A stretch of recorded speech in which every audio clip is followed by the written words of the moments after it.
Someone on the phone, and we'd like to introduce you. Zane Lamprey out there. Hey, Zane. I'm here. All right. Good deals. Good deals. What's going on, my man? You tell me. Oh, well, we're just sitting here checking out your stuff. I have a beer sitting in your beer holder right now. Your what do you call those special little, like your swag beer holders with the evolution on the side? Oh yeah, the beer koozies, yeah. Oh, beer koozies. Okay, yeah, I got one right here. They fit nice, dude. Nice stuff. But Susan really has a really important question, I think, for you, because she's got an important question. Just wanted to ask you about your monkey.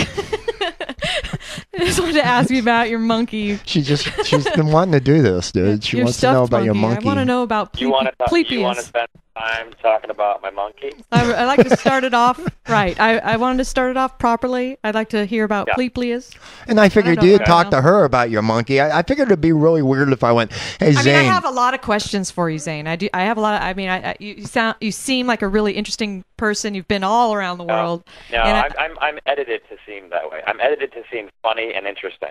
Well, cool. You sure are. When you shoot 20 hours of tape and you end up with 22 minutes in the show. Yeah, you're bound to catch a moment or two, right? You sound great. You get a few little gems in there, and then I get lucky. That's all. Yeah, well, even the sun shines on a dog's ass once in a while, right? He's being modest. Exactly. You're being modest, dude. Come on, man. All the greats are. You made it to tonight's show, Conan O'Brien. What's it like being with Conan? Well, hold on. What's up with the monkey? Yeah. Okay. Yeah. See, I told you, dude. Back on track. But hold it. But the reason I didn't ask it, it's kind of weird. A guy asking a guy about, "Hey, dude, what about your monkey?" Monkey, baby. Well, it depends, of course. I feel like she would be asking you about the mascot of the show. Right. Maybe if you were asking about my monkey, maybe you'd be talking about something else. But maybe that's not. Exactly. We are in San Francisco, so it's a fine line. I'm talking about exactly what you want me to be talking about. Yeah. Clue her in what you want to talk about. If you want to talk about your monkey or the stuffed toy monkey, she'd probably be good. Susan, what's your question? I just wanted to ask you about your monkey.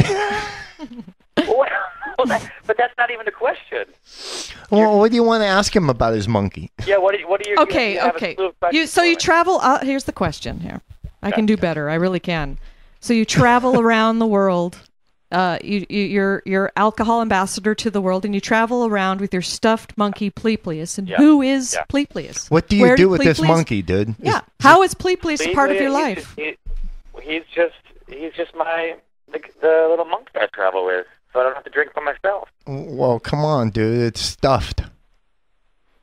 Wait, what? Isn't he a stuffed monkey? Oh, he's stuffed because he's drunk. I mean, yeah, don't tell him that, okay. Right? You like it past his bedtime. You like he's out drunk someplace. It's part of the drinking game. We basically the show is a show and it's also a game. So there's a lot of rules that go along with the game, and we thought it'd be fun if we hid a monkey in the show, and whenever someone sees it, the first person to see it gets to make someone else in the room drink. Oh. So that's how it sort of came about, yeah. Oh, that's fun. We actually have a drinking game for this program. Talking about ex-wives and all kinds of stuff. Yeah, you can take a drink. There's rules on fccfree.com. We did the drinking game. But, hey, what's the coolest place that you couldn't understand the person that you had the best drink? What is the coolest place that I went to that I couldn't understand what someone was saying? Yeah. The drink was. Yeah, the best drink in the most foreign country. I don't know. All right, let me figure out how to answer that in a sensible way. All right, I'm gonna just say Lambanog in the Philippines. Mm-hmm. It was a very strong drink. It was about 160 proof. Oh my God!